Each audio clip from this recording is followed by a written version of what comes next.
ബത്തേരി കിച്ചണിൻ്റെ ഇന്നത്തെ വീഡിയോയിലേക്ക് എല്ലാവർക്കും സ്വാഗതം. ഇന്നത്തെ വീഡിയോ സാധാരണ പോലെ തന്നെ വീട്ടിലെ കുറച്ച് കാര്യങ്ങളൊക്കെ അടങ്ങിയിട്ടുള്ള വീഡിയോയാണ്. അപ്പോൾ രാവിലെ ഞാൻ സാമ്പാർ വെക്കാൻ വേണ്ടിയിട്ട് മുളകും മല്ലിയും മഞ്ഞളും എല്ലാം കൂടെ ഒന്ന് ചൂടാക്കി എടുക്കുവാണ്. 1 മിനിറ്റ് ഒന്ന് മൂപ്പിച്ച് എടുത്താൽ മതി പൊടികളൊക്കെ. ഇന്നിപ്പോൾ വറുത്തരച്ച സാമ്പാറാണ് വെക്കുന്നത്. കുറേ നാളായി വറുത്തരച്ച സാമ്പാറൊക്കെ വെച്ചിട്ട്. അപ്പോൾ പൊടികളൊക്കെ മൂപ്പിക്കുന്നതിന് മുമ്പ് ഞാൻ പരിപ്പ് കഴുകിയിട്ട് കുക്കറിൽ കുറച്ച് ഉപ്പും മഞ്ഞളും വെളിച്ചെണ്ണ എല്ലാം ഒഴിച്ച് വേവിക്കാൻ വെച്ചിട്ടുണ്ടായിരുന്നേ. പരിപ്പ് നന്നായിട്ട് വെന്തിട്ടുണ്ട്. ഇനി ഇതിലേക്ക് സാമ്പാർ കഷ്ണം എല്ലാം കൂടെ ചേർത്തിട്ട് നന്നായിട്ട് വേവിച്ചെടുക്കണം. പരിപ്പ് നന്നായിട്ട് ഉടഞ്ഞു പോകണം ഇവിടെ സാമ്പാർ വെക്കുമ്പം. അതുകൊണ്ടാണ് ഞാൻ ആദ്യം പരിപ്പ് വേവിച്ചെടുക്കുന്നത്. അത്രയും അങ്ങനെ ഉടഞ്ഞു പോകണ്ടെങ്കിൽ പരിപ്പും പച്ചക്കറികളും എല്ലാം കൂടെ ഒന്നിച്ച് കുക്കറിലിട്ട് വേവിച്ചെടുത്താൽ മതി. ഇതിപ്പോൾ വേഗം വേകുന്ന പരിപ്പൊക്കെയാണ്. എന്നാലും പരിപ്പ് നന്നായിട്ട് വേകേണ്ടത് കൊണ്ട് ഞാൻ ആദ്യം പരിപ്പ് നന്നായിട്ട് വേവിച്ചെടുത്ത് കഴിഞ്ഞിട്ടാണ് സാമ്പാറിൻ്റെ കഷ്ണങ്ങളെല്ലാം ചേർത്തത്. പിന്നെ വെണ്ടയ്ക്ക, തക്കാളി അങ്ങനത്തെ സാധനങ്ങളെല്ലാം ലാസ്റ്റ് വഴറ്റി ചേർക്കണമെങ്കിൽ അങ്ങനെയും ചെയ്യാം. ഞാനിപ്പോൾ എല്ലാം കൂടെ ഒന്നിച്ചിട്ടങ്ങ് വേവിക്കുവാണ്. കുറച്ച് വെള്ളത്തിൻ്റെ കുറവുണ്ടായിരുന്നു, വെള്ളം ഒഴിച്ചു. പിന്നെ നേരത്തെ മൂപ്പിച്ച് വെച്ച പൊടികളില്ലേ, പൊടികളെല്ലാം ചേർത്തു. സാമ്പാറിന് വേണ്ടത്ര ഉപ്പ് ചേർത്തു. പിന്നെ 2 അല്ലി വെളുത്തുള്ളി ചതച്ച് ചേർക്കുന്നതാണ് ഏറ്റവും നല്ലത്. അല്ലെങ്കിൽ ചെറുതായിട്ട് അരിഞ്ഞോ ഇട്ടിട്ട് കഷ്ണങ്ങളെല്ലാം വേവിച്ചെടുക്കാം. പിന്നെ തേങ്ങ വറക്കാൻ വേണ്ടിയിട്ട് ആദ്യം ശകലം വെളിച്ചെണ്ണ മതി, 1 സ്പൂൺ വെളിച്ചെണ്ണ മതി, ഒത്തിരി ഒന്നും ഒഴിക്കണ്ട. അതിലേക്ക് ഉലുവയൊന്ന് മൂപ്പിക്കാൻ ഇട്ടിട്ടുണ്ട്. പിന്നെ ഒരു 2 അല്ലി വെളുത്തുള്ളിയും കൂടെ ഒന്ന് ചതച്ച് ചേർത്ത് നന്നായിട്ട് മൂപ്പിച്ചെടുക്കുന്നുണ്ട്.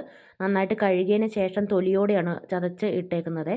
വെളുത്തുള്ളിയും ഉലുവയും കൂടി ഇതുപോലെ ആദ്യം ഒന്ന് മൂപ്പിച്ചിട്ട് തേങ്ങയൊക്കെ ഇട്ട് വറുത്തെടുക്കുകയാണെങ്കിൽ സാമ്പാറിന് നല്ല ടേസ്റ്റും മണമൊക്കെ ഉണ്ടാവും. അപ്പോൾ ഞാൻ കുറച്ച് തേങ്ങ ഇട്ടിട്ടുണ്ട്. ബാക്കി തേങ്ങ തോരൻ വെക്കാൻ വേണ്ടിയിട്ട് മാറ്റിയും വെച്ചിട്ടുണ്ട്. എന്നിട്ട് തേങ്ങ നന്നായിട്ട് വറുത്തെടുക്കുന്നുണ്ട്. ഒരുപാട് തേങ്ങയൊന്നും വേണ്ട, ശകലം തേങ്ങ മതി.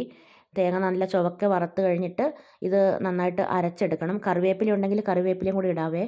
ഇനി സാമ്പാറിന് കടുക് വറുക്കാൻ വേണ്ടിയിട്ട് എണ്ണ ഒഴിച്ചിട്ട് കടുകൊക്കെ ഇട്ടിട്ട് നന്നായിട്ട് പൊട്ടിച്ചു. അത് കഴിഞ്ഞിട്ട് ഉള്ളിയും കറിവേപ്പിലയും വറ്റൽമുളകും കൂടി ഇട്ടിട്ട് മൂപ്പിച്ചെടുക്കുവാണ്.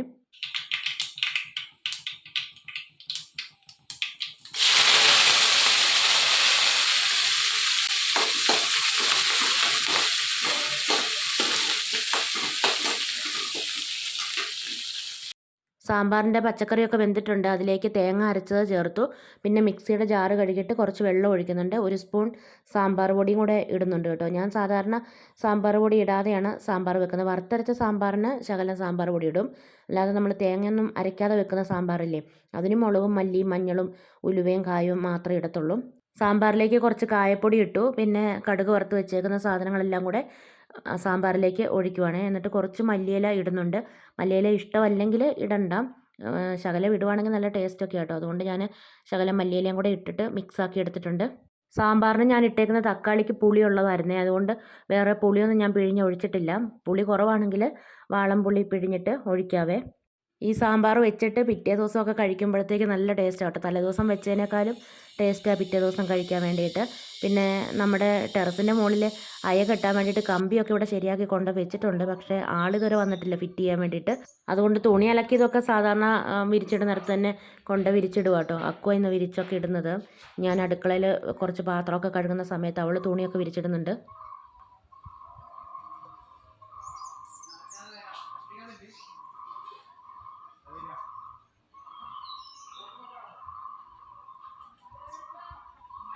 രാവിലെ കഴിക്കാൻ വേണ്ടിയിട്ട് ഇടിയപ്പം മുട്ടക്കറിയായിരുന്നേ. ഞങ്ങൾ രാവിലെ ചായയൊക്കെ കുടിച്ചു. ചേട്ടായി ജോലിക്കൊക്കെ പോയി. അത് കഴിഞ്ഞ് പിന്നെ കുറച്ച് പുളി ഉണ്ടായിരുന്നു, വാളംപുളി. അയൽപക്കത്തുനിന്ന് കിട്ടിയതാണ്. അത് ഞാൻ ഉണക്കാൻ വെയിലത്ത് കൊണ്ട് വെച്ചു. ഉണക്കുവാണെങ്കിൽ പൊളിച്ചെടുക്കാൻ നല്ല എളുപ്പം. അതുകൊണ്ട് ഒന്ന് ഉണക്കിയിട്ട് പൊളിച്ചെടുക്കാമെന്ന് വിചാരിച്ചിട്ട് വെയിലത്ത് വെച്ചിട്ടുണ്ട്.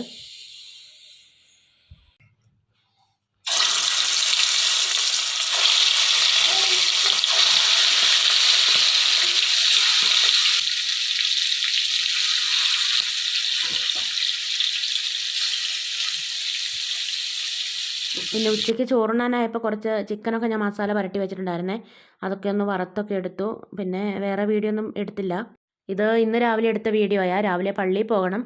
അപ്പോൾ ഞാൻ രാവിലെ കുറച്ച് മാങ്ങാ ചമ്മന്തി അരയ്ക്കാൻ വേണ്ടിയിട്ട് ചുമന്ന മുളക്, വറ്റൽമുളകില്ലേ, അത് വറുത്ത് എടുക്കുവാണ്. ഇത് ചുട്ടോ അല്ലെങ്കിൽ വറുത്തോ ഒക്കെ എടുക്കാം. ഇപ്പോൾ ചുടാനായിട്ട് തീയൊന്നും കത്തിച്ചിട്ടില്ലാത്തതുകൊണ്ട് ഞാൻ വറുത്തെടുക്കുവാണ്. പിന്നെ തേങ്ങായും മാങ്ങായും ചെറിയുള്ളിയൊക്കെ എടുത്ത് വെച്ചിട്ടുണ്ട്. കുറച്ച് ഉപ്പും കൂടെ ചേർത്തിട്ട് ചമ്മന്തി അരച്ച് എടുക്കുവാണ്. ഇഞ്ചിയോ കറിവേപ്പിലയോ ഒക്കെ വേണമെങ്കിൽ ചേർക്കാൻ, ഞാനിപ്പോൾ ചേർത്തിട്ടില്ല. പള്ളിയും കഴിഞ്ഞ് കുറച്ച് സാധനങ്ങളൊക്കെ മേടിക്കാനുണ്ട്. അതൊക്കെ മേടിക്കാൻ വേണ്ടി വന്നതാണ്. പച്ചക്കറിയും ബീഫും ഒക്കെ മേടിക്കണം. അമ്മച്ചിയുണ്ട് ഞങ്ങളുടെ കൂടെ. അമ്മച്ചി വീട്ടിലേക്ക് വരുന്നില്ല, നെന്മിനിക്കുന്നിലേക്ക് പോകാൻ വേണ്ടിയിട്ടാണ്. അമ്മച്ചിയെ ബസ് കയറ്റി വിടണം. അത് കഴിഞ്ഞിട്ട് വേണം വീട്ടിലേക്ക് പോകാൻ വേണ്ടിയിട്ട്.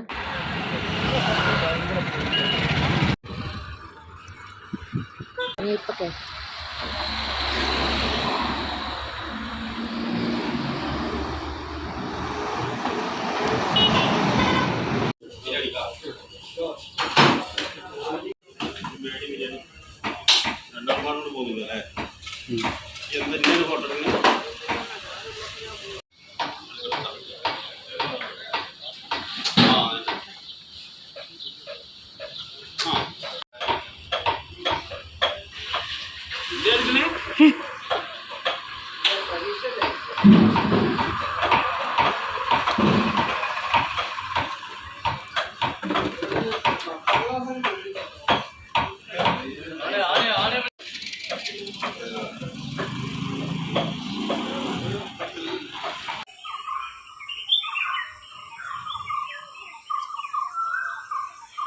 പള്ളിയും കഴിഞ്ഞ് വീട്ടിലെത്തി ചോറൊക്കെ കഴിച്ചു. പിന്നെ പാത്രമെല്ലാം കഴുകിയൊക്കെ വെച്ചേച്ച് പാതകമൊക്കെ നന്നായിട്ട് കഴുകി തുടച്ച് വൃത്തിയാക്കി ഇടുക. ആ കൂടെ ഞാൻ ഒരു ബ്രഷ് ഇങ്ങനെ വെച്ചിട്ടുണ്ട് ടൈലിൻ്റെ ഇടവശമൊക്കെ കഴുകാൻ വേണ്ടിയിട്ട്.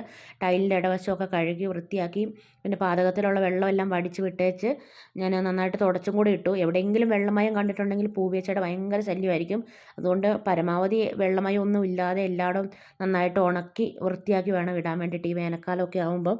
പിന്നെ കറിയൊക്കെ വെക്കുമ്പോൾ എപ്പോഴും ഇതെടുക്കുന്നതല്ലേ, ഇതിനകത്തും കറിയുടെ എന്തെങ്കിലുമൊക്കെ പറ്റിപ്പിടിച്ചൊക്കെ ഇരിപ്പുണ്ടെങ്കിലും പൂവീച്ചയുടെ ശല്യം ഭയങ്കരമായിരിക്കും. അതുകൊണ്ട് ഞാൻ ഇതൊക്കെ എന്നും ഒന്ന് കഴുകിയൊക്കെ വെക്കും. പിന്നെ കുറച്ച് കൈക്കൽ തുണികളൊക്കെ മടക്കി ഒതുക്കി വെക്കാനുണ്ടായിരുന്നേ, അതും എല്ലാം അടുക്കി പറക്കിയൊക്കെ വെച്ചു. അത് കഴിഞ്ഞിട്ട് പിന്നെ ഒരു ലോട്ടസ് കത്തിച്ച് വെച്ചു. നല്ല മണം കേട്ടോ ഇതിന്. ഇതിവിടെ മിക്കവാറും മേടിക്കാറുള്ളതാണ്. ഇങ്ങനൊരു പാത്രവും കിട്ടും ഇത് കത്തിച്ച് വെക്കാൻ വേണ്ടിയിട്ട്.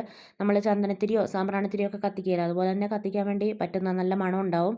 പിന്നെ അടുക്കളയിൽ പാറ്റയും ഈച്ചയുടെ ശല്യമെല്ലാം കുറയ്ക്കാൻ വേണ്ടിയിട്ട് കർപ്പൂരവും ഞാൻ ഇതുപോലെ അടുക്കളയൊക്കെ വൃത്തിയാക്കി കഴിഞ്ഞിട്ട് അടുക്കളയിൽ പാതകത്തിൻ്റെ അടിയിലൊക്കെ അവിടെ ഇവിടെയൊക്കെ ആയിട്ട് ഇടും.